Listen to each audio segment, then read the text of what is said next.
Mark సువార్త 6వ అధ్యాయము 30వ వచనం నుండి 44వ వచనం వరకు. Mark chapter 6 versus 30 through 44.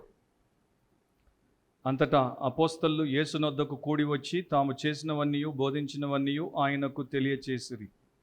అప్పుడు ఆయన, మీరేకాంతముగా అరణ్య ప్రదేశమునకు వచ్చి కొంచెము సేపు అలసట తీర్చుకొనుడని చెప్పెను.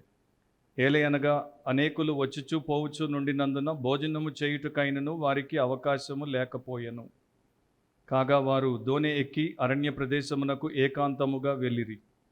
వారు వెలుచుండగా జనులు చూచి అనేకులు ఆయనను గుర్తెరిగి సకల పట్టణముల నుండి అక్కడికి కాలి నడకను పరిగెత్తి వారికంటే ముందుగా వచ్చిరి.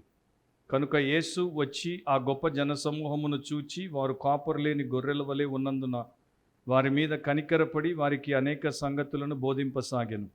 చాలా ప్రొద్దుపోయిన తర్వాత ఆయన శిష్యులు ఆయన యొద్దకు వచ్చి, ఇది అరణ్య ప్రదేశము, ఇప్పుడు చాలా ప్రొద్దుపోయినది.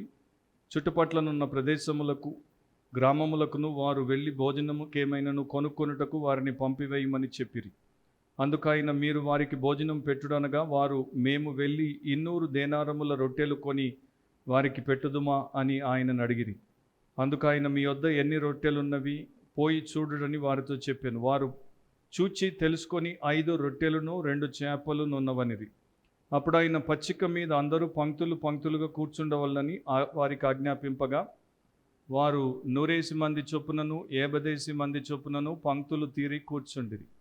అంతటా ఆయన ఆ 5 రొట్టెలను 2 చేపలను పట్టుకొని ఆకాశం వైపు కన్నులెత్తి ఆశీర్వదించి ఆ రొట్టెలు విరిచి వారికి వడ్డించుటకు తన శిష్యులకిచ్చి ఆ 2 చేపలను అందరికీ పంచిపెట్టాను. వారందరూ తిని తృప్తి పొందిన తర్వాత మిగిలిన చేపలను రొట్టె ముక్కలను 12 గంపెళ్ళు ఎత్తిరి. ఆ రొట్టెలు తినిన వారు 5,000 మంది పురుషులు.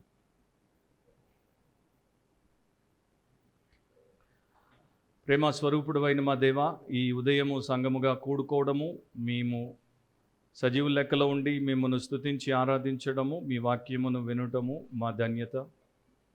ఇప్పుడు ఈ చదవబడిన వాక్య భాగము నుండి మీ సంఘానికి వినువారికి ఆత్మ ద్వారా బోధించండి, సత్యాన్ని ప్రకటింపజేయండి. వారి హృదయములో అంతరంగములో దాన్ని నాటండి. వారు విశ్వసించి విధేయులై ఆశీర్వదించబడినట్లు చేయమని యేసుక్రీస్తు నామమును అడిగి ప్రార్థిస్తున్నాం తండ్రి, ఆమేన్. కూర్చోండి. దేవుడి వాక్యాన్ని భయంతో భక్తితో వినండి, శ్రద్ధతో ఆసక్తితో వినండి. మీ హృదయం తెరిచి, మీ కన్నులు తెరిచి, మీ బైబిల్ తెరిచి చూడమన్న భాగాలు చూసి వినండి. మార్కు సువార్త 6వ అధ్యాయం 30 నుండి 44వ వచనం వరకు క్లుప్తంగా మనం ఈరోజు వాక్య సందేశాన్ని వింటాము. Title, Jesus feeds the 5,000. Jesus feeds the 5,000. యేసు 5,000 మందికి ఆహారము పెట్టెను. యేసు 5,000 మందికి ఆహారము పెట్టెను. ఈ 5,000 మందికి, లేక నిజం చెప్పాలంటే 5,000 కన్నా ఎక్కువ మందికి ఆయన ఆ సమయంలో అద్భుతమైన రీతిలో ఆహారాన్ని వడ్డించాడు. ఇది ఒక్కటి మాత్రము 4 సువార్తల్లో మన కొరకు నమోదు చేయబడింది. అండ్ మార్కు సువార్తను మనము జాగ్రత్తగా పఠించినప్పుడు మనం గ్రహించే విషయం ఏంటి? మార్కు సువార్తికుడు ఈయన ఎవరో అనేటువంటి ప్రశ్నకు జవాబిస్తున్నాడు. యేసుక్రీస్తు ఎవరు అనేటువంటి సత్యాన్ని ప్రగాఢముగా ఆ సమయంలో ఉన్నవారికి, ప్రపంచంలో ఉన్న ప్రతి ఒక్కరికి తెలియజేస్తున్నాడు. యేసుక్రీస్తు దేవుడై ఉన్నాడు కనుక దేవుడు మాత్రమే చేయగలిగినటువంటి కార్యములను చేస్తాడు. దేవుడు మాత్రమే అద్భుతమైన రీతిలో ఆహారమును భూమి నుండి పండింపజేస్తాడు. దేవుడు మాత్రమే కొంతను తీసుకొని అనేకులకు విస్తృతంగా వారు తిని తృప్తి చెందేటట్టు ఆహారమును పంచగలడు. ఇవి అసాధారణమైన కార్యాలు. వీటిని మనుషులు చేయజాలరు, వీటిని దేవుడు మాత్రమే చేస్తాడు. సో అట్లా ఒక్కొక్క అద్భుతాన్ని, ఒక్కొక్క విషయాన్ని మార్కు సువార్తికుడు రాసినప్పుడు దేవుడి ఉద్దేశం ఏంటంటే యేసుక్రీస్తు దేవుడని ప్రతి ఒక్కరూ గుర్తించుట. సో ఈ యొక్క అధ్యాయంలో, ఈ విషయంలో మనకి ఇశ్రాయేలు యొక్క మంచి కాపరిగా యేసుక్రీస్తు అరణ్యములో తన ప్రజలకు పోషణ అందించిన వాడిగా కనబడతాడు. అంత మాత్రమే కాకుండా మోషే తర్వాత వచ్చిన క్రొత్త అండ్ గొప్ప మోషేలాగా తన ప్రజల్ని నడిపించే నాయకుడిగా కనపడతాడు. దాంతోపాటు అంత్య దినాల్లో వచ్చేటువంటి మెస్సియా, ఆయన చేసేటువంటి విందులో ఎలాంటి ఏర్పాటుతో అందరికీ ఆయన ఆధిక్యతనిస్తాడో దాని గురించి మనకి ఇక్కడ రాయబడింది. సో యేసు లక్ష్యముంచును, Jesus cares Jesus cares for everyone. Yesu ప్రతి ఒక్కరిని శ్రద్ధతో లక్ష్యముంచి వారి అవసరాన్ని తీర్చును అనేది దీంట్లో దేవుడు మనకి నేర్పిస్తున్నాడు. సో 2 లెసన్ పాయింట్స్ ఉంటాయి, మీరు రాసుకుంటే రాసుకోవచ్చు. మొదటిది Jesus cares for his ministers. Jesus cares for his ministers. Yesu తన పరిచారకులను గూర్చి లక్ష్యముంచువాడు, లేక యేసు తన పరిచారకులు తన సేవకులను గురించి శ్రద్ధ వహించువాడు. 30 నుండి 32 వచనం వరకు ఆ భాగాన్ని మనము చూస్తాము. అంతటా అపోస్తలులు యేసునొద్దకు కూడి వచ్చి తాము చేసినవన్నీ బోధించినవన్నీ ఆయనకు తెలియచేసిరి. సో ఈ పాటికి మనకు అర్థమైంది, యేసుక్రీస్తు 12 మందిని పంపించాడు. వారు అనేక పట్టణాలకు, పల్లెలకు, ప్రాంతాలకు వెళ్ళారు. ప్రభు అయిన యేసుక్రీస్తు గురించి వాక్యమును బోధించారు, దేవుడి రాజ్యాన్ని గురించి బోధించారు, రక్షణ మార్గమును గురించి బోధించారు, విశ్వాసం ఉంచాలి, మారుమనసు పొందాలి అని బోధించారు. సో ప్రధానంగా వాక్యమును ప్రకటించి దాని తర్వాత దయ్యములను వెలగొట్టారు, రోగులను స్వస్థపరిచారు. ఇప్పుడు వెనక్కి వచ్చారు. ఎంతకాలం పోయారో మనకి వివరము రాయబడలేదు, కానీ కొంతకాలం పోయారు, బహుశా మాసాలు లేకపోతే వారాలు అయి ఉంటుంది. తర్వాత వెనక్కి వచ్చారు, అందరూ పోయారు, అందరూ వచ్చారు, ఇద్దరిద్దరుగా పంపబడ్డారు, ఇద్దరిద్దరుగా తిరిగి వచ్చారు. ఇప్పుడు వచ్చిన తర్వాత ఆయనకి రిపోర్ట్ ఇవ్వాల్సి ఉంది. కనుక ఆయనకి వారు ఏమి చేశారో, వారు ఏమి బోధించారో అదంతా కూడా రిపోర్ట్ ఇచ్చారు. సో వారు మొదట ఏ ప్రాంతానికి వెళ్ళారు, అక్కడ ఎంత సమయం ఉన్నారు, అక్కడ ఎంతమందికి దేవుడి వాక్యం చెప్పారు, చెప్పినప్పుడు ఏ ప్రకారం దేవుడి వాక్యము చెప్పారు, దేవుడు చెప్పమన్నదే చెప్పారా, దేవుడి ఎదుట యోగ్యమైన, నమ్మకమైన, సత్యవంతులైనటువంటి సేవకులుగా సత్యవాక్యాన్నే చెప్పారా అనేది వారు యేసుక్రీస్తుకి తెలియజేశారు. దాని తర్వాత ఆయన పేరట వారు దయ్యములను వెళ్ళగొట్టినప్పుడు ఏ రకపు దయ్యములు, ఎన్ని దయ్యములు, ఎన్ని ప్రాంతాల్లో ఆ వివరాలు ఇచ్చి ఉండొచ్చు. రోగులను స్వస్థపరిచినప్పుడు మరి వారు ఎంతవరకు ఆ యొక్క వివరాలు ఇవ్వగలిగారో అంతా ఇచ్చి ఉంటారు. సో ఈ ప్రకారం వారు తిరిగి వచ్చి పంపినటువంటి ప్రభువుకి లెక్క చెప్తున్నారనమాట, అకౌంట్ ఇస్తున్నారు. నీవు మమ్మల్ని ఫలానా పనికి పంపించావు, నీవు మమ్మల్ని నమ్మావు, మాకు ఆధిక్యతనిచ్చావు, మేము నీవు నమ్మినట్టుగానే పోయాము, నిన్ను గణపరుచున్నట్టుగానే నీ పని చేసాము, అండ్ మేము విజయవంతముగా ఫలభరితముగా వెనక్కి తిరిగి వచ్చాం. సో అది 30వ వచనంలో మనకు కనబడుతుంది. సో వారు విస్తృతంగా పరిచర్య చేశారు. మోస్ట్లీ కాలినడకన లేకపోతే పడవ ప్రయాణము చేసి ఉంటారు, కనుక అలసిపోయారు. వారు వేరే ప్రాంతాల్లో ఉండి తిరిగి వచ్చారు కనుక వారికి సరైనటువంటి సౌకర్యాలు, ఆహార విషయాలు సరిగా ఉన్నాయో లేవో మనకి తెలియదు. బట్ దేవుడు వారికి అవసరమైన దాన్ని వారికి సమకూరుస్తూ వచ్చాడు. అయినా కూడా సేవ చాలా కష్టతరమైనది కనుక వారు అలసిపోయారు. సో అలాంటి పరిస్థితుల్లో యేసుప్రభు ఏమంటున్నాడు 31వ వచనంలో, అప్పుడు ఆయన మీరు ఏకాంతముగా అరణ్య ప్రదేశమునకు వచ్చి కొంచెము సేపు అలసట తీర్చుకొనుడని చెప్పాను. సో వారు బాగా కష్టపడ్డారు, ప్రయాసపడ్డారు, అలసిపోయారు. వారిని తరువాతి సేవ కొరకు సిద్ధపరచక మునుపు వారికి కొంత విశ్రాంతిని, అలసట తీర్చుకొని వారు తిరిగి బలపరచబడ్డానికి యేసుప్రభు వారికి ఒక అవకాశం ఇస్తున్నాడు. ఎందుకంటే ఇప్పుడు వారు వెనక్కి తిరిగి వచ్చిన తర్వాత కూడా వారికి విశ్రాంతి దొరకట్లేదు. ఇప్పుడు కూడా వారి దగ్గరికి ఏలయనగా అనేకులు వచ్చుచు పోవచ్చు నుండినందున భోజనము చేయుటకైనను వారికి అవకాశము లేకపోయెను. సో వారికి విస్తృతంగా జనము అవసరాలతో వస్తున్నారు, పోతున్నారు. వారికి భోజనం చేయడానికి కూడా టైం లేదు. ఒక రోజుకి ఒక పూట భోజనం చేయడానికి కూడా టైం లేదు. అండ్ వారు ఊపిరి తీసుకోవడానికి కూడా టైం లేదు.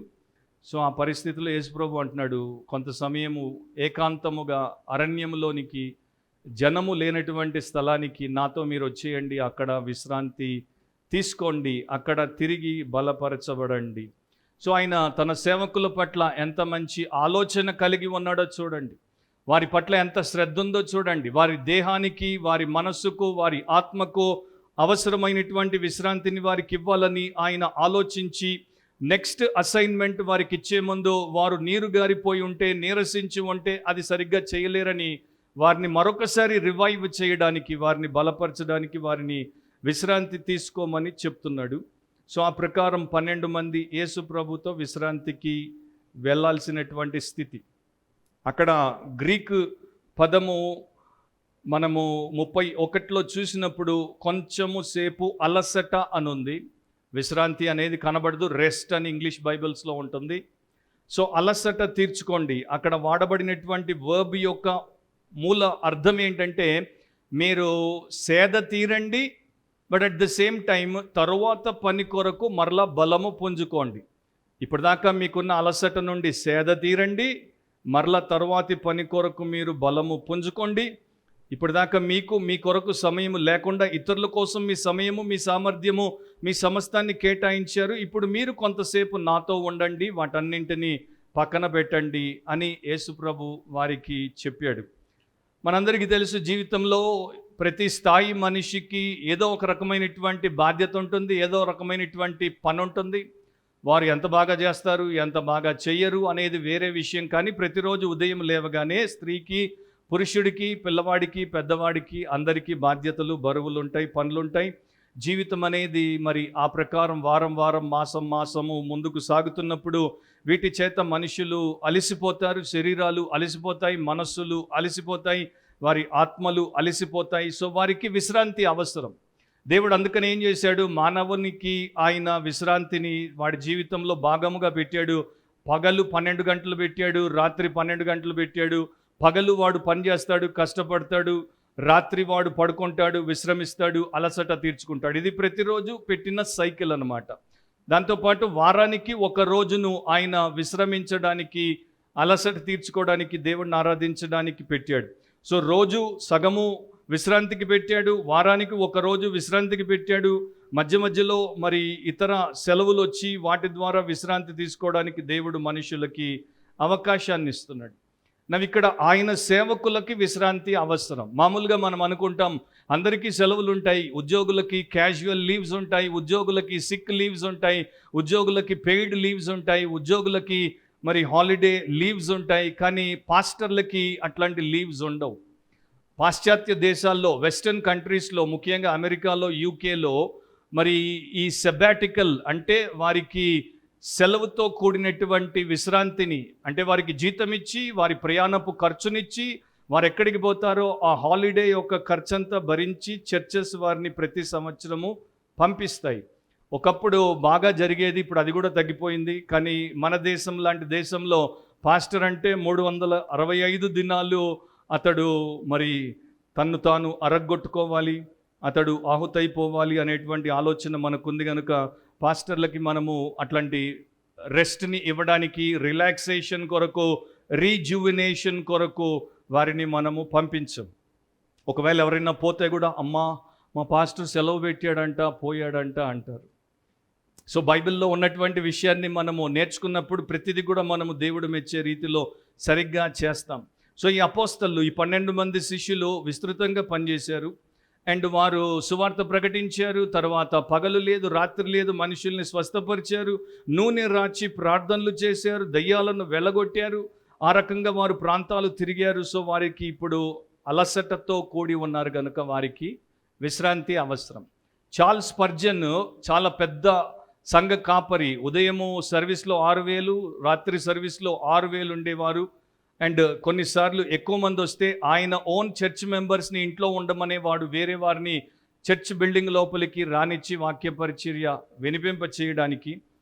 ఆయన యొక్క ప్రసంగము ప్రపంచమంతటికి మరి అనేక రకాలుగా ముద్రించబడి పంపించబడేది. కానీ స్పర్జన్కి శారీరకంగా రుగ్మతలు ఉండేవి, బలహీనతలు ఉండేవి, రోగాలు ఉండేవి.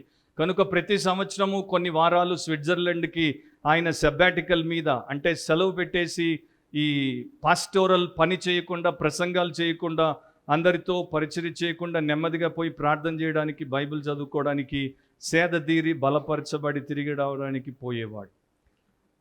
ఆ రోజుల్లో అయితే ధనికులు ఏం చేసేవారంటే, ఇట్లాంటి సేవకులు సెబాటికల్ మీద వచ్చినప్పుడు వారికి వారున్నటువంటి చిన్న ఇంట్లో, వారున్నటువంటి పేటలో వారి ప్రజలందరూ వారిని పొద్దునుండి రాత్రి దాకా ఎప్పుడు పట్టి వారి అవసరాలు తీర్చుకోవడానికి వాడుకుంటుంటారు. కనుక అట్లాంటి వాటి నుండి తీసేసి పెద్ద మరి ఒక రిట్రీట్ సెంటర్లోనో, లేకపోతే ఫామ్ హౌస్లోనో, లేకపోతే ఎస్టేట్లోనో పెద్ద రూములు కట్టి వారికి ఇవన్నీ లేకుండా అట్లాంటి సేదతీరే అవకాశం ఒకప్పుడు ఇచ్చేవారు.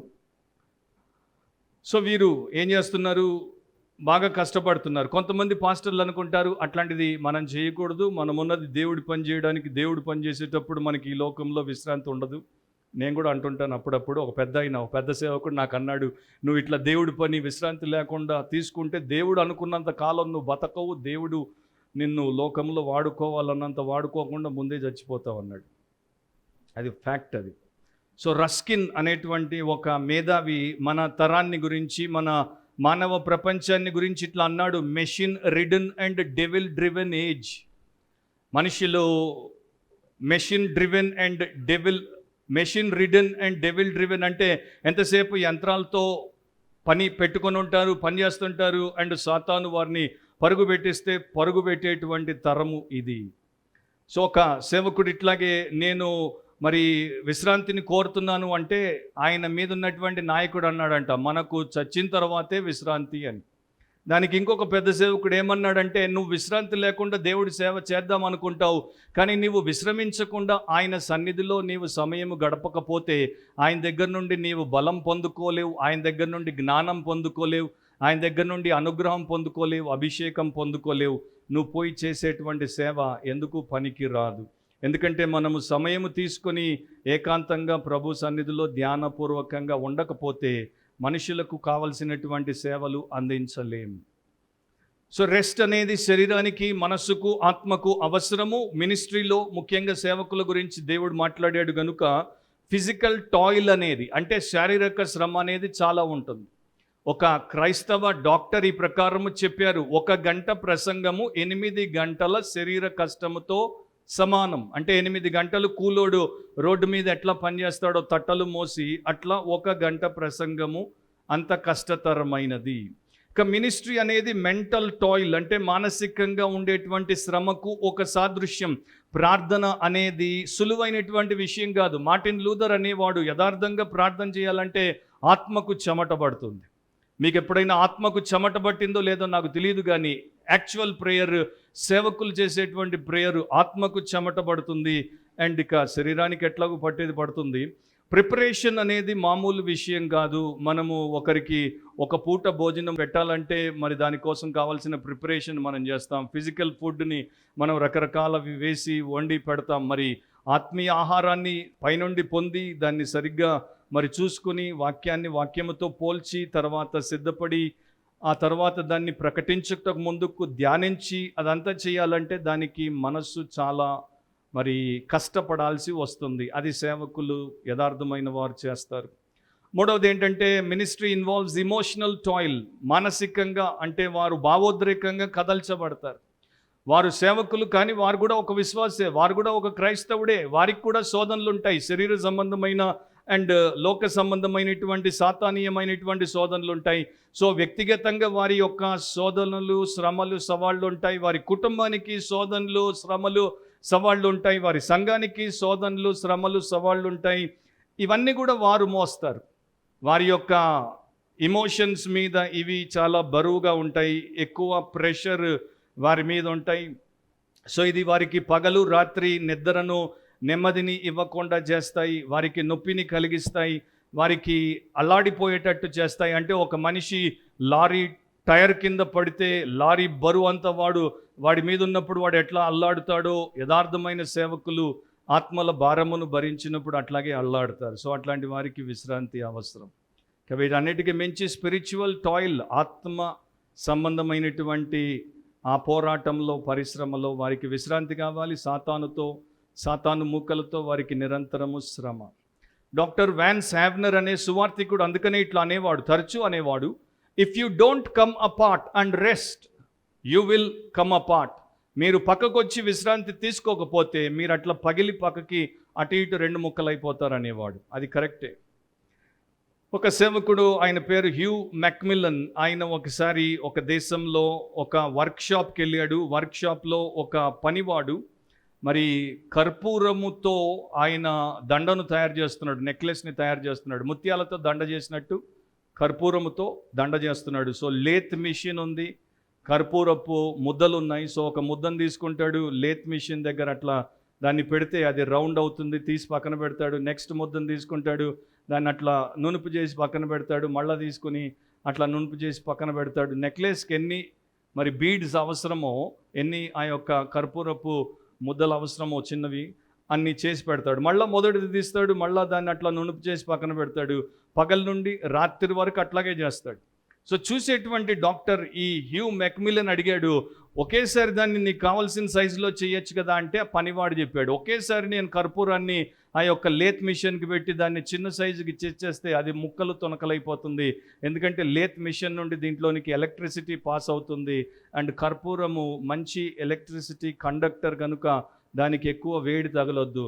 సో కొంత చేయాలి, దానికి మళ్ళా చల్లగడ్డానికి విశ్రాంతినివ్వాలి.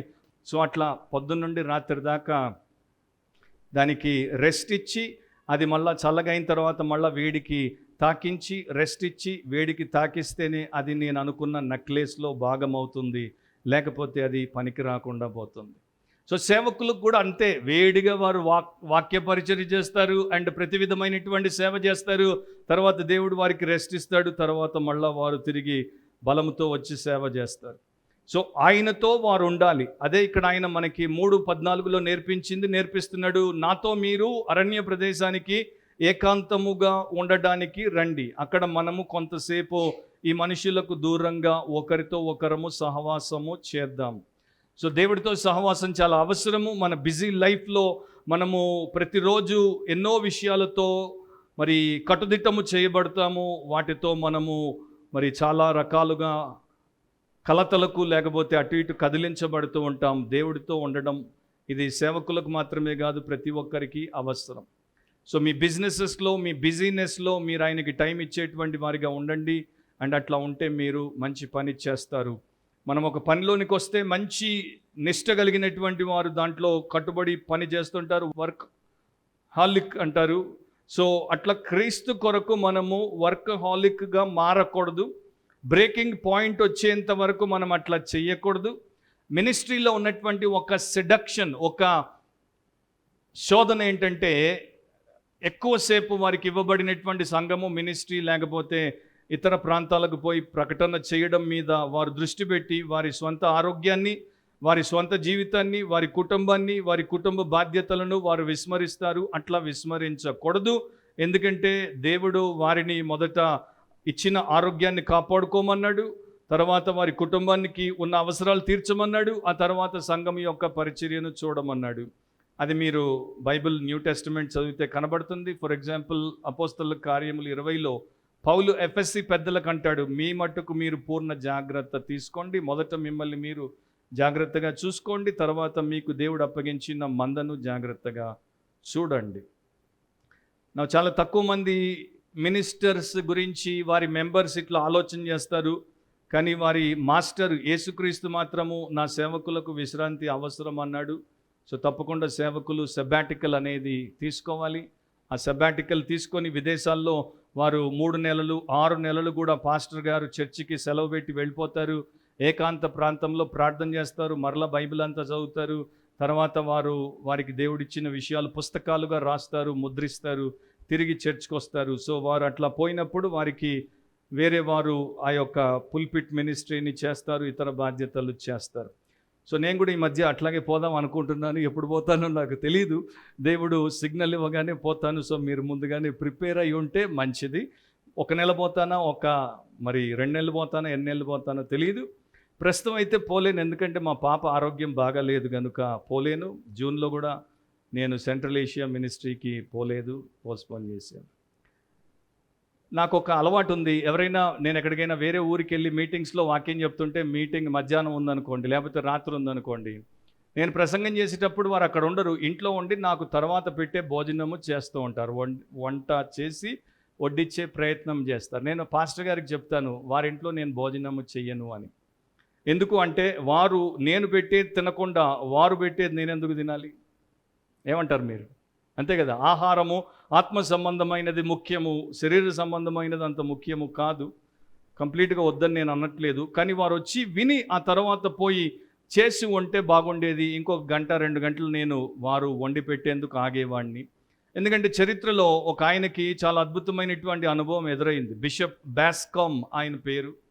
ఇంగ్లాండ్లో మరి ఒక మారుమూల ప్రాంతంలో ఒక చిన్న క్యాబిన్, అది అంటే చిన్న కొట్టం లాంటిది, దాంట్లోనే ఒక పేద కుటుంబం ఉంటుంది. అక్కడున్న ఆ ప్రాంతం వాళ్ళు కొంతమంది అక్కడే సంఘముగా కూడుకొని ఆరాధన చేసుకుంటారు. సో బిషప్ గారు అక్కడికి వచ్చారు.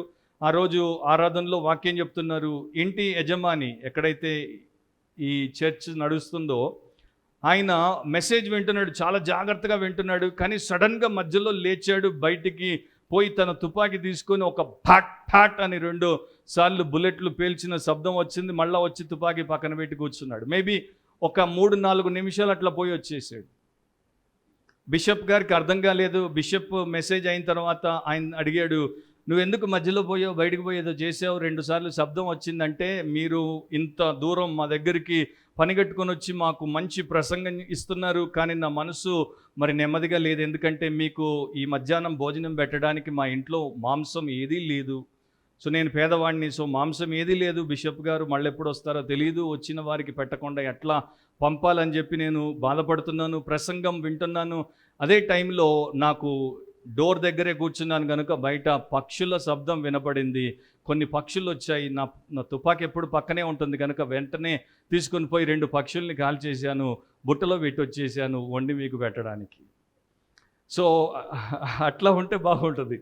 ప్రసంగాన్ని మిస్ అవ్వకుండా పాస్టర్ గారి మీద కూడా ఆయనకు మంచి ఆహారం పెట్టాలని ఆలోచన చేశాడు కనుక దేవుడు ఆయనకి ఆ 2టిని పంపించాడు. ఆయన టక్కన కాల్చి 2 పెట్టేసి వచ్చి ప్రసంగం అంతా విన్న తర్వాత వండి పెట్టాడు.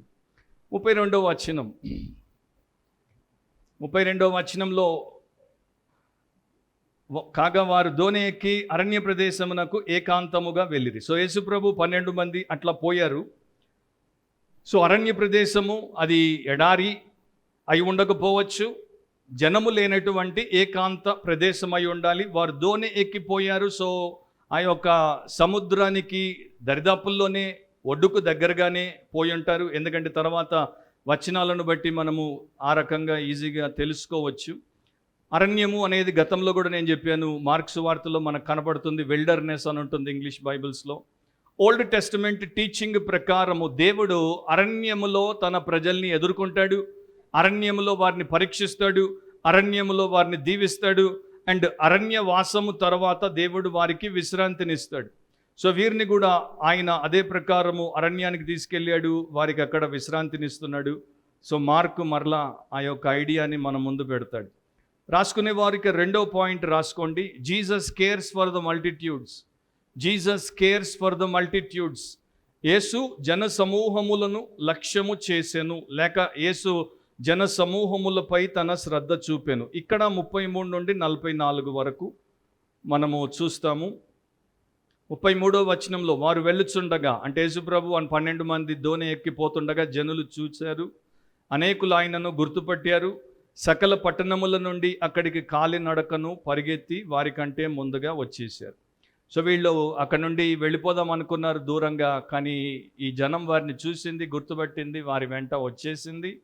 సో అందరూ తిరిగి యేసును, యేసు శిష్యులను చుట్టుముట్టారు.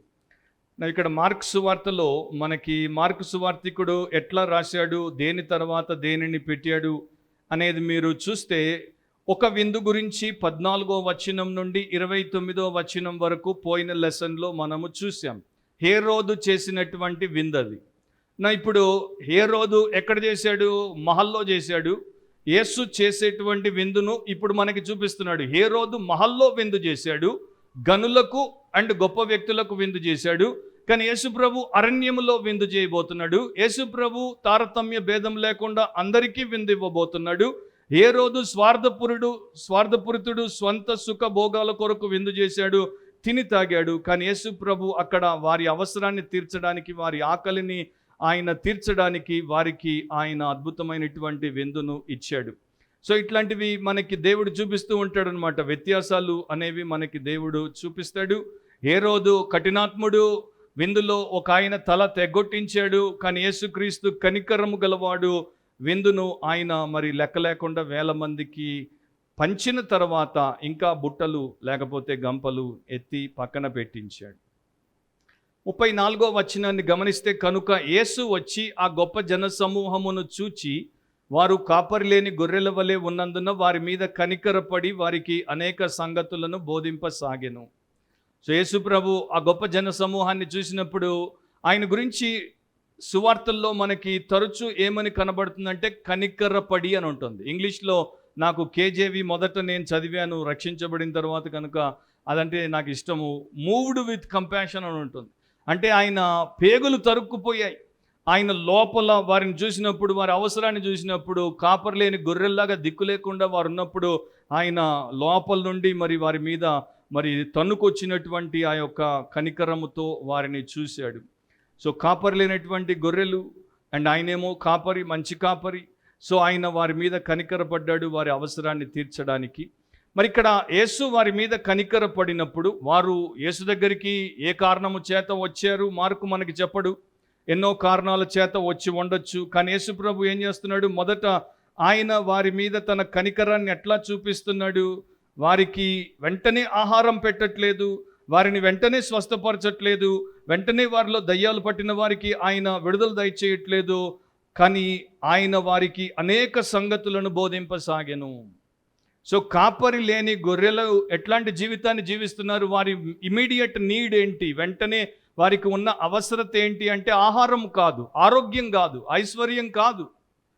ఇవి వారున్న పరిస్థితుల్లో వారికి మేలు కన్నా కీడే ఎక్కువ చేస్తాయి. ఒక దుష్టుడికి ఆహారం పెడితే వాడు ఇంకొక 2 దుర్మార్గపు పనులు చేస్తాడు.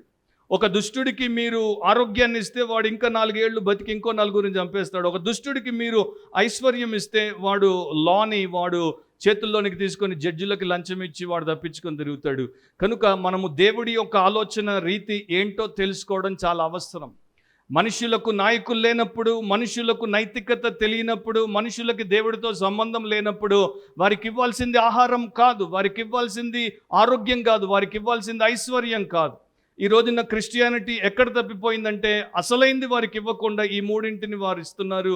అందుకని వారితో ఉన్నవారందరూ కూడా పోతున్నారు. యేసు వారికి అనేక సంగతులను బోధించెను. సో ఆయన వారికి సత్యములను బోధించాడు. అంటే చాలా సమయం బోధించాడు. ఉదయం నుండి సాయంత్రం దాకా బోధిస్తూనే ఉన్నాడు. రాత్రి అయిపోతుంది అయినా బోధిస్తూనే ఉన్నాడు. అండ్ చాలా సత్యములను వారికి బోధించాడు. ఎందుకంటే వారు దిక్కులేని ప్రజలుగా చూశాడు. వారికి తానే మార్గమును అని చెప్పాడు.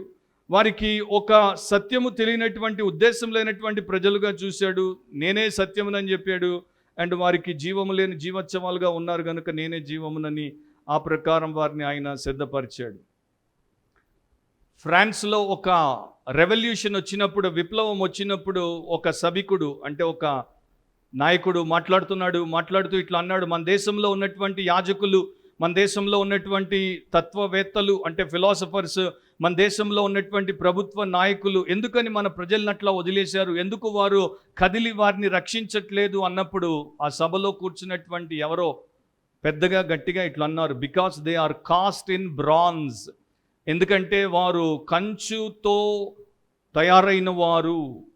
కంచు అనేది మరి కనికరము లేనటువంటిది. యేసు కనికరము చూపించాడు కనుకనే ప్రజల యొక్క శారీరక అవసరత కన్నా మొదట ఆత్మీయ అవసరతను తీర్చాడు, తర్వాత శారీరక అవసరతను తీర్చాడు. మనకి తెలుసు ప్రభు అయిన యేసు మత్తయి సువార్త 4:4 ఒక గొప్ప మాట చెప్పాడు, అది ఎప్పుడు మర్చిపోకూడదు. ఆయన అరణ్యంలో శోధించబడినప్పుడు, ఆయన ఆహారపు అవసరతతో ఉన్నప్పుడు, ఆయన ఆకలి కొన్నప్పుడు, దేవుని కుమారుడు అయితే రాళ్ళు రొట్టెలగునట్లు ఆజ్ఞాపించమని సాతాను ఆయన్ని శోధించినప్పుడు, అందుకు ఆయన మనుష్యుడు రొట్టె వలన మాత్రము కాదు గాని దేవుని నోట నుండి వచ్చు ప్రతి మాట వలనను జీవించును అని రాయబడి ఉన్నదనెను. అండ్ దీన్ని ఆయన ప్రాక్టికల్గా ఇక్కడ చేస్తున్నాడు. మనుష్యుడు రొట్టె వలన మాత్రము కాదు కానీ దేవుని నోట నుండి వచ్చి ప్రతి మాట వలన జీవించును. సో వారికి మొదట దేవుని నోట నుండి వచ్చు మాటలు బోధించాడు. ఇదే ఉదంతము 4 సువార్తల్లో ఉందని చెప్పాను. మీరు యోహాను సువార్త 6వ అధ్యాయంలో 25వ వచనం నుండి 58వ వచనం వరకు ఉంటుంది. అక్కడ యేసుక్రీస్తు విశదీకరించి ఏమి బోధించాడు, కంటెంట్ ఆఫ్ హిస్ ప్రీచింగ్, ఆయన బోధలో ఏ సారాంశం ఉంది. యోహాను రాశాడు, మార్కు మాత్రము యేసు యొక్క బోధలో ఏముంది రాయడు, దృష్టి యేసు మీద పెడతాడు. మార్క్ ఎప్పుడు దృష్టి యేసు మీద పెడతాడు, జీసస్ మీద పెడతాడు. అది చాలా గొప్ప లక్షణం, ఒక సేవకుడికి ఉండాల్సిన లక్షణం. సో యేసు ఏం చేశాడు, Jesus feeds the souls first and the stomachs next. So Yesu ఆత్మలను పోషిస్తాడు, కడుపులను తర్వాత పోషిస్తాడు. కానీ ఈ రోజున చాలామంది కడుపులను పోషించే ప్రయత్నం చేసి మీ దగ్గర ఉన్నదాంతో మీరు మా దగ్గరికి వస్తే మీ కడుపుల్ని మేము పోషిస్తామంటారు, మీ ఆత్మల్ని వారు అలమటింపజేస్తారు. హోలీ కమ్యూనియన్ దానికి ఒక సాదృశ్యము. ఎందుకంటే అరణ్యంలో యేసుప్రభు ఏం చేశాడో మనం చూస్తాము. ఆయన రొట్టె తీసుకున్నాడు, కనులు పైకెత్తాడు, ప్రార్థన చేశాడు, దాన్ని దీవించాడు, విరిచాడు, పంచిపెట్టాడు. సో హోలీ కమ్యూనియన్లో దాని యొక్క సాదృశ్యాన్ని మనం చూస్తాం. హోలీ కమ్యూనియన్లో ఏం జరుగుతుంది? ఆత్మీయముగా మనం ప్రభు అయిన యేసుక్రీస్తును భుజిస్తున్నాం. We are feeding upon the lord. దాని తర్వాత వాక్య ప్రసంగం. ఇప్పుడు దేవుడి వాక్యాన్ని మనం వింటున్నాం. ఇప్పుడు మనం ఏం చేస్తున్నాం? We are feeding upon the word. దేవుడి వాక్యమును మనం ఇప్పుడు భుజిస్తున్నాం. తర్వాత మేము ఈ క్రమం ప్రకారమే ఈ చర్చ్ మొదలైనప్పటి నుండి పెట్టిన ఇంకో క్రమం ఏంటంటే, సర్వీస్ అయిన తర్వాత మీకు బయట శారీరక అల్పాహారము, ఆ మీల్ కూడా పెడుతున్నాం. సో మీరు 3 రకాలుగా కూడా feeding upon the lord, feeding upon the word and feeding upon your physical food. ఆ మూడింటిని మీరు కలిగి ఉన్నారు. మీరు నిజంగా ధన్యులు. మరి మీరు మిమ్మల్ని ఏమనుకుంటున్నారో నాకు తెలియదు. సో ఆయన కనికరము చాలా గొప్పది. ఆయన ఏదైనా చేశాడు అంటే కనికరమును బట్టి, ఆయన ఏదైనా చేయట్లేదు అంటే కనికరమును బట్టే, ఆయన ఏదైనా ఆలస్యము చేస్తున్నాడు అంటే కనికరమును బట్టే. ఎందుకంటే ఆయన కనికర స్వరూపుడు. ఆ కనికరముతోనే ప్రతి కార్యమును ఆయన చేస్తాడు. అబ్రహాం లింకన్ అమెరికన్ ప్రెసిడెంట్గా ఉన్నప్పుడు ఆర్మీలో ఒక యవనస్తుడు నేరము చేశాడు. కోర్ట్ మార్షల్ చేశారు, అతన్ని కాల్చి చంపమని తీర్పునిచ్చారు. సో వెంటనే ఆ యవనస్తుడి యొక్క తండ్రి అబ్రహాం లింకన్ దగ్గరికి పరుగున వచ్చి అబ్రహాం లింకన్ని వేడుకున్నాడు. నా కుమారుడు 30 ఏళ్ళు కూడా లేవు, వాడు చేసిన తప్పుకి వాడిని చంపేయమని ఆర్మీ కోర్ట్ మార్షల్ చేసింది. మీరు దేశానికి అధినేత, మీరు సహాయము చేయండి. సో అబ్రహాం లింకన్ ఎంక్వైరీ చేశాడు, ఏంటి కేసు అని. ఆర్మీ హెడ్ అబ్రహాం లింకన్కి వెంటనే టెలిగ్రామ్ పంపించాడు. మిస్టర్ ప్రెసిడెంట్ గారు, మేము కోర్ట్ మార్షల్ చేసినప్పుడు మీరు జోక్యం చేసుకోవద్దు. మీరు జోక్యం చేసుకుంటే, మీరు ఒకవేళ వాడిని కనికరించి క్షమిస్తే మా యొక్క ఆర్మీ డిసిప్లిన్ని మీరు చెడగొట్టేస్తారు, మాకు మీరు విలువ లేకుండా చేస్తారు, మీరు జోక్యం చేసుకోవద్దు. సో ఆ టెలిగ్రామ్ని అతని తండ్రికి అబ్రహాం లింకన్ చూపించాడు. ఇదిగో ఆర్మీ వాళ్ళ దగ్గర నుండి జవాబు వచ్చింది. అబ్రహాం లింకన్ వైపు తండ్రి చూశాడు. మీరు దేశానికి పెద్ద, మీరే నిర్ణయం చెయ్యాలి, నా కుమారుడిని కనికరించండి. సో అబ్రహాం లింకన్ కొన్ని నిమిషాలు ఆలోచించిన తర్వాత తన సెక్రటరీని తన యొక్క ప్రెసిడెన్షియల్ లెటర్ హెడ్ మీద రాయమని చెప్పాడు. ఒక ఆర్డర్ రాసిన తర్వాత ఆయన ప్రెసిడెంట్ సిగ్నేచర్ పెట్టి ఆ ముసలోడికి ఇచ్చాడు. ఇచ్చినప్పుడు ఆయన చూస్తే దాంట్లో ఒక చిన్న విషయం రాయబడి ఉంది. ప్రెసిడెంట్ ఆర్డర్ ఇచ్చేంత వరకు ఆ వ్యక్తిని కాల్చి చంపకూడదు. సో ఈ తండ్రి అన్నాడు, మీరు అతన్ని క్షమించి విడిచిపెడతారు అనుకుంటే మీరేంటి ప్రెసిడెంట్ ఆర్డర్ ఇచ్చే వరకు అతన్ని కాల్చి చంపకూడదని రాశారు. ఒకవేళ మీరు మనసు మార్చుకొని వచ్చే వారం ఆర్డర్ ఇచ్చి కాల్చి చంపేయమంటే చంపేస్తారు కదా. అప్పుడు ప్రెసిడెంట్ అన్నాడు, నేను నీతిగల నాయకుడను, నేను ఆర్మీకి అన్యాయము చేయకూడదు, వారి న్యాయ వ్యవస్థను కూల్చేయకూడదు, అండ్ నేను నీకు అన్యాయం చేయకూడదు. కనుక నేనేం చేశానంటే, నేను ఆజ్ఞ ఇచ్చేంత వరకు అతన్ని చంపకూడదు, అండ్ నేను ఆజ్ఞ ఇచ్చేంత వరకు అతడు చంపబడడు. నేను ఆజ్ఞ ఇవ్వనంత వరకు, అంటే అతడి ఆయుష్ మెతూషలంత ఆయుష్గా ఉంటుంది, నువ్వు నిర్భయంగా ఇంటికి పోమన్నాడు. అంటే నేను ఎప్పటికీ ఆర్డర్ ఇవ్వను. That is compassion with consideration, అంటే ఆలోచనతో కూడుకున్నటువంటి కనికరం. ఇద్దరికీ చేయాల్సినటువంటి న్యాయం చేశాడు. వారి ఆర్డర్ కొట్టేయలేదు, ఈయనకి కంప్లీట్ విడుదల ఇవ్వలేదు, ప్రాణాన్ని పోశాడు. 35 నుండి 37 వరకు చాలా ప్రొద్దుపోయిన తర్వాత ఆయన శిష్యులు ఆయన యొద్దకు వచ్చి, ఇది అరణ్య ప్రదేశము, ఇప్పుడు చాలా ప్రొద్దుపోయినది, చుట్టుపట్ల ప్రదేశములకును గ్రామములకును వారు వెళ్ళి భోజనము నాకేమైనాను కొనుక్కొనుటకు వారిని పంపివేయమని చెప్పిరి. అందుకు ఆయన, మీరు వారికి భోజనము పెట్టుడని అనగా వారు, మేము వెళ్ళి 200 దేనారముల రొట్టెలు కొని వారికి పెట్టుదుమా అని ఆయనను అడిగిరి.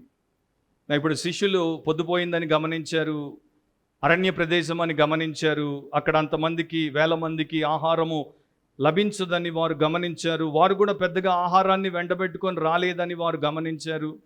సో శిష్యులకి కొంచెము అనీజీనెస్ వచ్చేసింది అనమాట. యేసుప్రభు ఏమో ప్రసంగం చేస్తూనే ఉన్నాడు.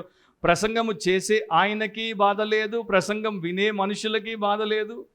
వాళ్ళు కూడా మధ్యలో ప్రభు ఆకలేస్తుందని ఏం అనలేదు, వాళ్ళు వింటున్నారు, ఈయన చెప్తున్నాడు. కానీ శిష్యులు, ఈ 12 మంది,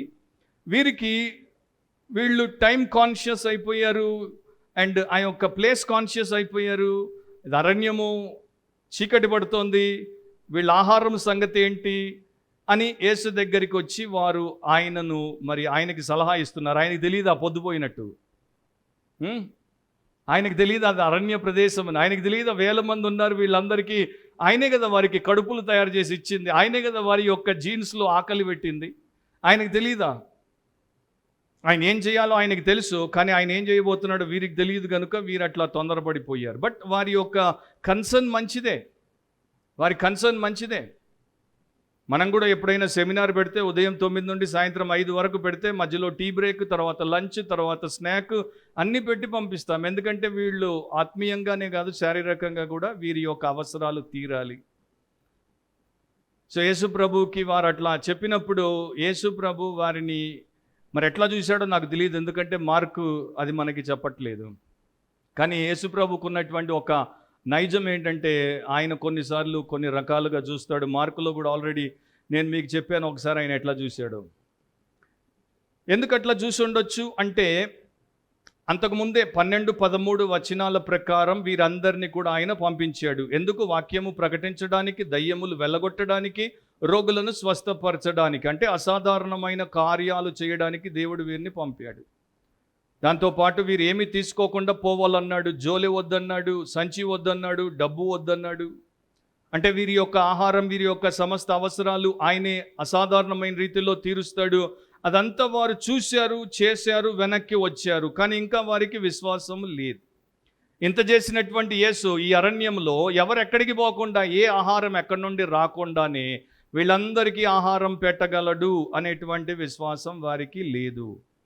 సో చూడండి, ఎంత పెద్ద మినిస్టర్ అయినా, ఎంత పెద్ద మినిస్ట్రీ చేసినా, ఎంత పెద్ద ఘన కార్యముతో వెనక్కి వచ్చిన విశ్వాసం అనేది ప్రతి సమయంలో ఉండాలి. విశ్వాసం అనేది ప్రతి సమయంలో ఉండాలి. నిన్న ఉన్న విశ్వాసం ఈరోజు నాకు ఉపయోగపడకపోవచ్చు, మొన్నటి విశ్వాసం నాకు ఈ రోజున ఉపయోగపడకపోవచ్చు. ఏ పూటకి ఆ పూట విశ్వాసం అవసరం.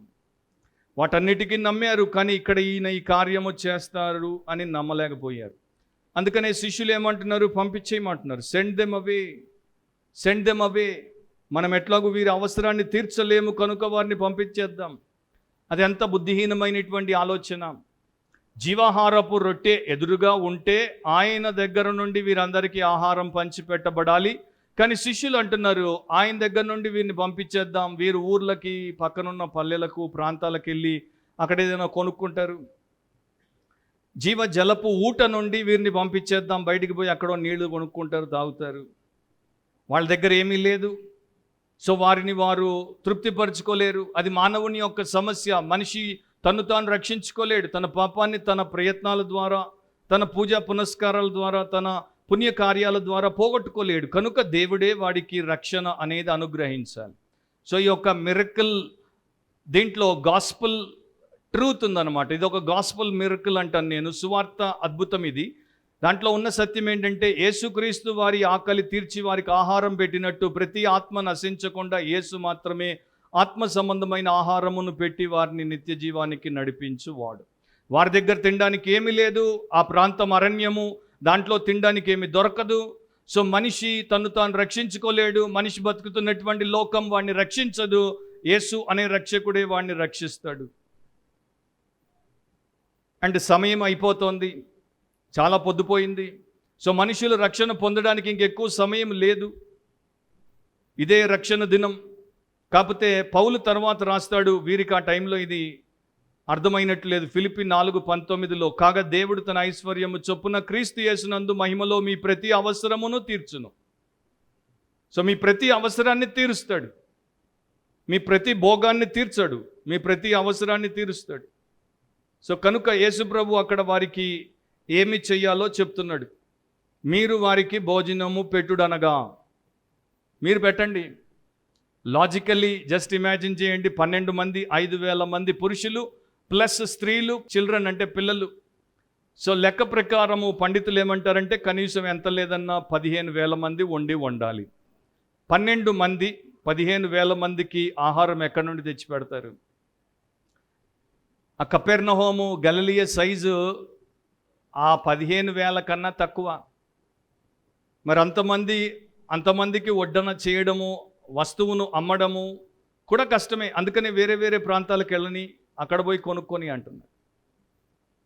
సో ప్రభు అయిన యేసు ఏమి చేయబోతున్నాడో ఆయనకి తెలుసు కనుక వీరిని ఆయన ఈ సమయంలో పరీక్షిస్తున్నాడు. దేవుడు ఏదైనా చెప్తే అది తప్పకుండా చేస్తాడు. సో దేవుడు చెప్పింది దేవుడు చేయగలడు, గతంలో చేశాడు అనే విశ్వాసులకు ఉండాలి. సంఖ్యాకాండంలో ఒక ఇట్లాంటి ఉదాంతమే గతంలో జరిగింది, వీరికి గుర్తు రావాల్సింది. ఎందుకంటే వీరందరూ యూదులే మోస్ట్లీ. సంఖ్యాకాండం 11 మీరు తర్వాత చదవండి. నేను ఇప్పుడు 21 నుండి 23 చదువుతాను. నంబర్స్ 11:21-23. సంఖ్యాకాండం 11 అధ్యాయం 21 నుండి 23 వరకు. మోషే మరి ప్రజల చేత విసిగించబడ్డాడు, వారిని నేను మోయలేనన్నాడు, నన్ను చంపేయమంటాడు, వీరందరికీ నేను మాంసం ఎక్కడి నుండి తెచ్చి పెట్టుదును అని అంటాడు. తర్వాత అక్కడ ఇప్పుడు దేవుడికి మోషేకి మధ్యలో ఈ సంభాషణ. అందుకు మోషే, నేను ఈ జనుల మధ్య ఉన్నాను, వారు 6 లక్షల పాదచారులు, వారు నెల దినములు తినుటకు వారికి మాంసం ఇచ్చేదనని చెప్పితివి. దేవుడు చెప్పేశాడు ఆ పాటికి, ఒక రోజు కాదు, ఒక వారం కాదు, 10 రోజులు కాదు, నెల రోజులు వారికి మాంసం పెడతాను. మోషే లెక్కలేస్తున్నాడు. ఇప్పుడు వీళ్ళు కాలి నడకని నడిచే వాళ్ళే 6 లక్షలు, ఇంకా మిగతా వాళ్ళందరూ ఎన్ని లక్షలు ఉన్నారో వీళ్ళందరికీ నెల మాంసం ఎక్కడి నుండి పెడతావు? వారు తృప్తిగా తిన్నట్లు వారి నిమిత్తము గొర్రెలను పశువులను చంపవలెనా? వారు తృప్తిగా తిన్నట్లు సముద్రపు చేపలన్నీ వారి నిమిత్తము కూర్చవలెనా అనెను. సో ఇది Moshe man's side thinking and human reasoning and Moshe questioning. కానీ ఇక్కడ దేవుడు అంటున్నాడు, అందుకు యెహోవా మోషేతో ఇట్లనెను, యెహోవా బాహుబలము తక్కువైనదా? నా మాట నీ ఎడల నెరవేరునో లేదో ఇప్పుడు చూచెదవు. అది చూపించేశాడు దేవుడు. దేవుడికి ఏమైనా బాహుబలం తక్కువైందా? సో దేవుడికి అసాధ్యమైనది ఏదైనా ఉన్నదా? ఏమీ లేదు. లక్షల మందిని ఆయన పోషించిన దేవుడు ఈ కొంతమందిని పోషించలేడా? వీరికి ఈ 12 మందికి ఆ విశ్వాసం లేకుండా ఎందుకు పోయింది? తర్వాత వీరు యేసుప్రభును ఒక ప్రశ్న అడిగారు, మేము వెళ్ళి 200 దేనారముల రొట్టెలు కొని వారికి పెట్టుదుమా అని ఆయనను అడిగిరి. 200 దేనారములతో రొట్టెలు కొని పెడతామా? 1 దేనారము ఒక రోజు కూలి. 200 దేనారములు అంటే 200 దినముల కూలి, దాదాపు 8 నెలల జీతం. అంత వారి దగ్గర ఉండదు. రెండవది, అంత పెట్టి వారు పోయి కొందామన్నా అన్ని బేకరీలు, అన్ని రొట్టెలు అమ్మే స్టాల్స్ వారికి దరిదాపుల్లో దొరకవు. సో ఇంగ్లీష్ ట్రాన్స్లేషన్స్లో అది 2గా వారు గ్రీక్ నుండి విభజించారు. కొన్ని ఏమో ఒక రకంగా, మరికొన్ని ఏమో ఒక రకంగా. కొన్ని ఇంగ్లీష్ ట్రాన్స్లేషన్స్ ఈఎస్వి, హెచ్సిఎస్బి, ఎన్ఏఎస్బి వాళ్ళు షల్ వి గో అన్నట్టు తెలుగులో ఉన్నట్టు రాశారు. మేము పోయి కొనుక్కొని వద్దుమా అని యేసు దగ్గర పర్మిషన్ అడుగుతున్నారు. మిగతావి surely you don't mean we should go. ప్రభువా నిజంగా చెప్తున్నావా పొమ్మని, కొనమంటున్నావా అంటే దాంట్లో ఏంటి అర్థము? అది సాధ్యమేనా? నీకు తెలీదా? ఇంపాసిబుల్, అది మాతో ఎందుకు అసాధ్యమైన పని చేయించదలిచావు అన్నట్టుగా వారు అడుగుతున్నారు.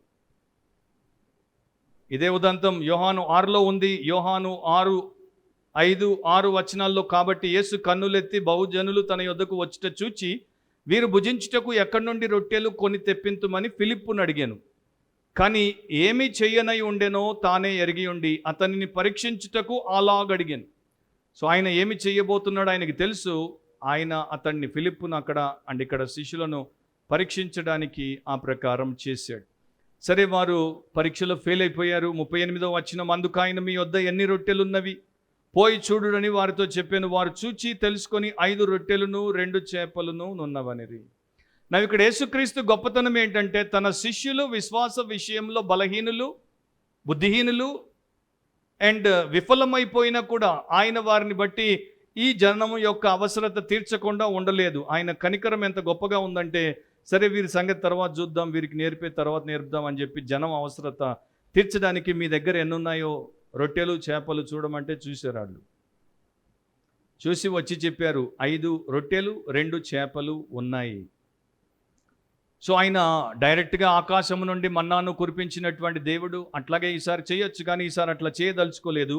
తన వారి దగ్గర ఏముందో దాన్నే తీసి దాన్ని మల్టిప్లై చేసి అక్కడున్న వారి అవసరత తీర్చాలనుకున్నాడు. యోహాను వివరం ఇస్తాడు మనకి 6వ అధ్యాయం 9వ వచనంలో ఎవరి దగ్గర ఏమి ఉన్నాయి అన్నది. ఇక్కడ ఉన్న ఒక చిన్నవాని వద్ద 5 యవల రొట్టెలు 2 చిన్న చేపలు ఉన్నవి. కానీ ఇంతమందికి ఇవి ఏమాత్రమని ఆయనతో అనగా.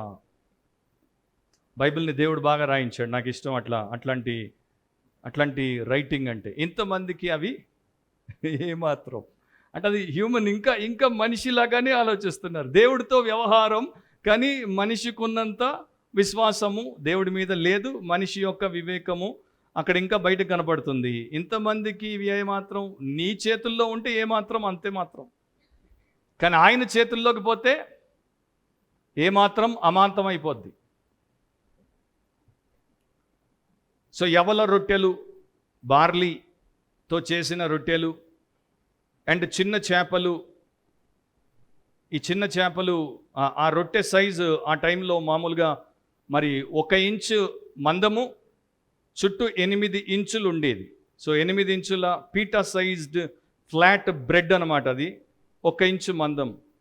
ఆ చేప అయితే ఎండు చేప, దానికి ఉప్పు అయినా రాసి ఉంటారు, లేకపోతే ఆల్రెడీ దాన్ని ఒకసారి పొగబెట్టి దాన్ని కొంచెము వేపుడుగా చేసి ఉంటారు. సో మనము అంటుంటాం కదా, పచ్చి చేప వేరు, బొమ్మిడి చేప వేరు. సో అందరికీ పచ్చి చేపలు అంటే ఇష్టమేమో, చాలా తక్కువ మందికి బొమ్మిడి చేపలు, బొమ్మిడి రొయ్యలు ఇష్టం. సో అట్లాంటివి అనమాట ఇవి, డైరెక్ట్గా ఎండి ఉప్పు కొట్టినవి, కాల్చి ఉప్పు కొట్టినవి. ఆ పిల్లవాడు తెచ్చుకున్నాడు. ఆ పిల్లవాడివి 5, 2 అట్లాగే ఉంటే ఆండ్రూకి ఇచ్చాడు. ఆండ్రూ ద్వారా, అది యోహాన్లో ఉంది, ఇక్కడ ఆ వివరాలన్నీ మనకి ఈయన ఇవ్వడు, కానీ వారి దగ్గరికి వచ్చాయి, యేసు దగ్గరికి వచ్చాయి. అంటే యేసు ప్రభు తన ప్రజల దగ్గర నుండే తీసుకొని తన అవసరం ఉన్న వారికి పంపిణీ చేస్తాడు. అది ఆ రోజున అండ్ ఈ రోజున కూడా క్రైస్తవ సంఘము ద్వారానే ఆయన ఇదంతా చేస్తాడు. సువార్త ప్రపంచానికి అందాలంటే క్రైస్తవ సంఘమే వారి దగ్గర ఉన్నది ఆయన చేతుల్లో పెట్టాలి. వారి దగ్గర ఉన్నది ఆయన చేతుల్లో పెడితే ఆయన దాన్ని మల్టిప్లై చేస్తాడు, అనేకులకు అది ఉపయోగకరంగా మారుస్తాడు. కానీ ఇప్పుడు ప్రశ్న ఏంటంటే, అందరూ ఆయన చేతుల్లో పెడుతున్నారా? అందరూ ఆయనకి చేతులు ఇస్తున్నారు, అందరూ ఆయనకి చేతులు ఇస్తున్నారు తప్ప అందరూ ఆయన చేతుల్లో పెట్టట్లేదు. ఇది ఒక ఫ్యాక్ట్ ఇది. ఇక కొంతమంది యాలోగరైజ్ చేసేటువంటి వారంటే ప్రతి వచనానికి ఒక అర్థము, బైబిల్ సత్యమును మేము చెప్తున్నామని అనుకునేవారు దీనికి కూడా ఒక అర్థము చెప్పబోయారు. 5 రొట్టెలు మోషే రాసినటువంటి మొదటి 5 గ్రంథాలు, 2 చేపలు మోషే ఇచ్చినటువంటి 10 ఆజ్ఞలతో కూడుకున్న 2 పలకలు అన్నారు.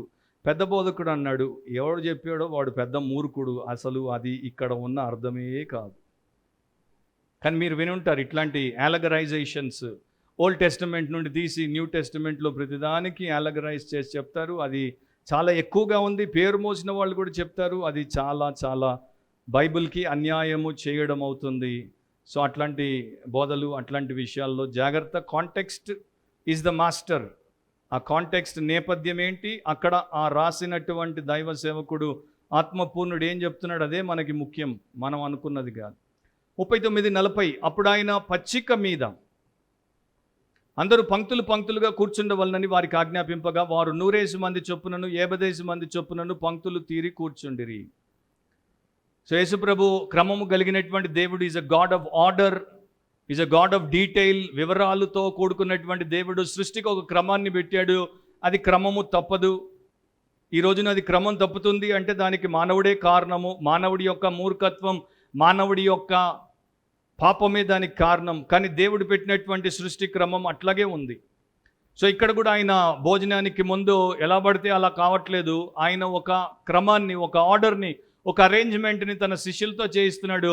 100 మంది 50 మంది చొప్పున లైన్లుగా వారిని భోజనానికి కూర్చోబెట్టండి. అండ్ అది పచ్చిక గల స్థలం అంటాం.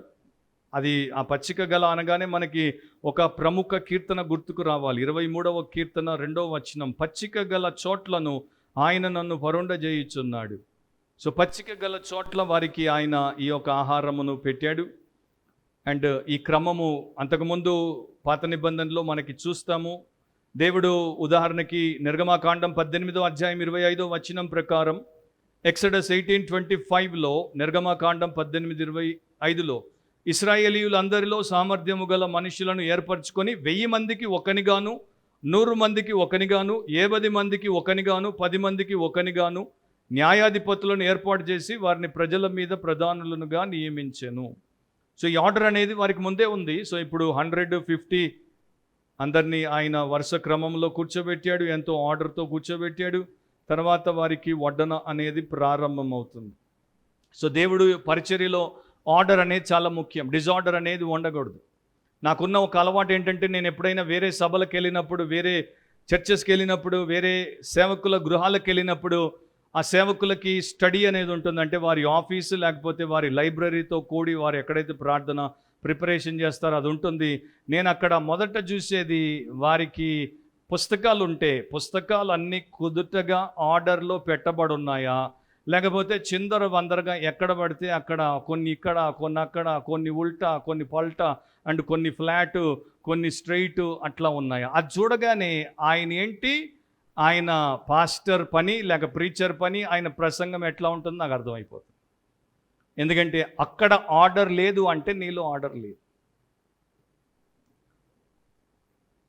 ఆర్డర్ అనేది చాలా ముఖ్యం లైఫ్లో. కొంతమంది వంటింట్లోకి మీరు వెళ్ళి చూడండి ఎట్లా ఉంటుంది. ఏది ఎక్కడ ఉండాలో అక్కడ ఉండదు. ఆర్డర్లో ఏమి ఉండవు. వాళ్ళ వంటింటిని చూస్తే మనకు వంట వారు చేసే తినబుద్ధి కాదు. ఇప్పుడు ఇంటికి పోయి చూసుకోండి మీరు. ఆర్డర్ చాలా ముఖ్యం. మన దేవుడు ఆర్డర్ గలవాడు కనుక మనం ఆయన దగ్గర అది నేర్చుకోవడం ఎంతో అవసరం. ఒక చేద్దాం. 41, 42. అంతటా ఆయన 5 రొట్టెలను 2 చేపలను పట్టుకొని ఆకాశం వైపు కన్నులెత్తి ఆశీర్వదించి ఆ రొట్టెలు విరిచి వారికి వడ్డించుటకు తన శిష్యులకు ఇచ్చి ఆ 2 చేపలను అందరికీ పంచి వారందరూ తిని తృప్తి పొందిన. కంటిన్యూ అవుతుంది. సో యూకరిస్టిక్ సెలబ్రేషన్ లాగా దీన్ని మనము పర్ఫెక్ట్గా తీసుకోలేము. అంటే ప్రభురాత్రి భోజనం లాగా పర్ఫెక్ట్గా తీసుకోలేము. ఎందుకంటే ఒక వ్యత్యాసం ఉంది. దీంట్లో మనకి రొట్టె, ద్రాక్షారసం ఉంటుంది, బ్రెడ్ అండ్ వైన్ ఉంటుంది. అక్కడ ఆయన యేసు బ్రెడ్ అండ్ ఫిష్ని సర్వ్ చేశాడు, రొట్టె అండ్ చేపలను ఆయన సర్వ్ చేశాడు. కానీ దాంట్లో రక్షణ సూత్రము, రక్షణ సత్యం అనేది ఉంది. అండ్ మెస్సియా వచ్చిన తర్వాత మెస్సియానిక్ బ్యాంక్వెట్, మెస్సియా చేయబోయే విందులో ఎట్లాంటి పరిస్థితి ఉంటుంది, అందరికీ ఎట్లాంటి ఆహ్వానం ఉంటుంది, వారు ఎట్లా ఆశీర్వదించబడతారు అనేది ఉంది.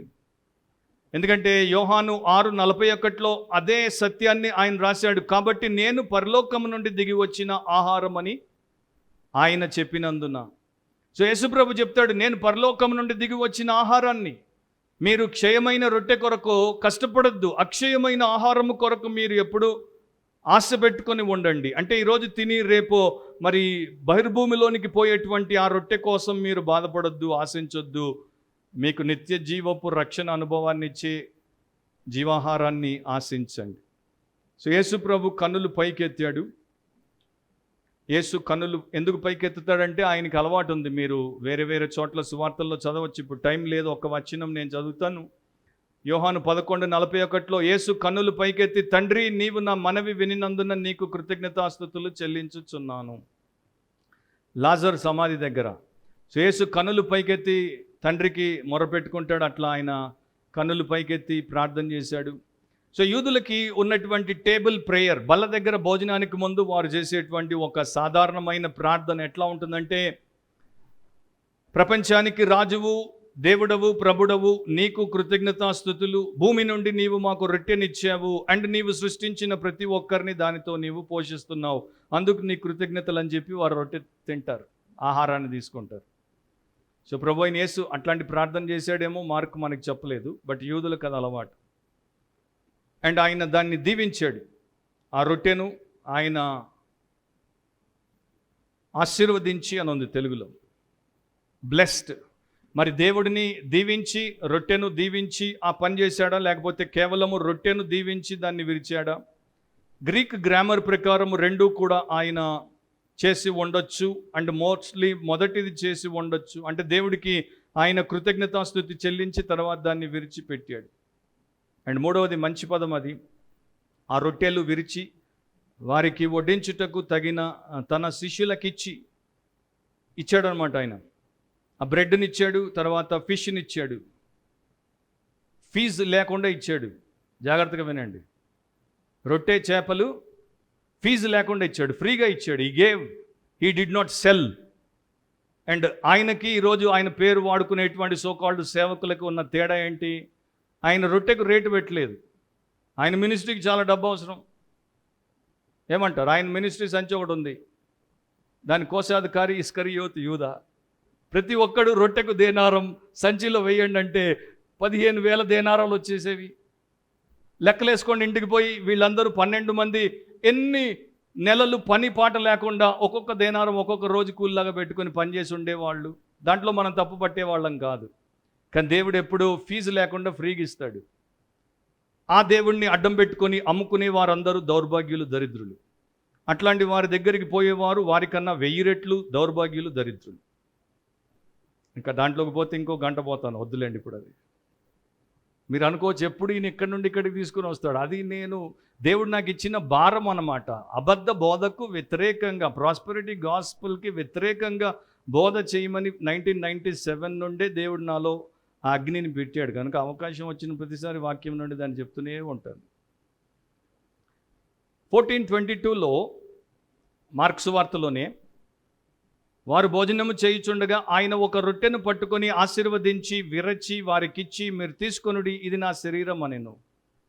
సో సేమ్ ప్యారలల్ మనకు కనబడుతుంది. ఇక్కడ ఆహారాన్ని పెట్టాడు, అక్కడ ప్రభు బల్లలో అదే ఆయన వారికి చేసి చూపించాడు. సో వారందరూ తిన్నారు, వచ్చిన వారందరూ తిన్నారు, ఒక్కరు కూడా మిస్ అవ్వలేదు.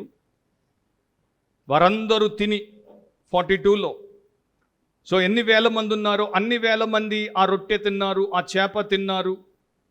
సో సువార్త వినబడినప్పుడు ప్రపంచంలో ఎంతమంది సువార్త వింటారో అందరూ విశ్వసించాలి, అందరూ యేసు దగ్గరికి వచ్చి పాపం ఒప్పుకొని విడిచిపెట్టి మారు మనసు పొందాలి, అందరూ రక్షణ పొందాలి. అది దేవుడి ఉద్దేశం.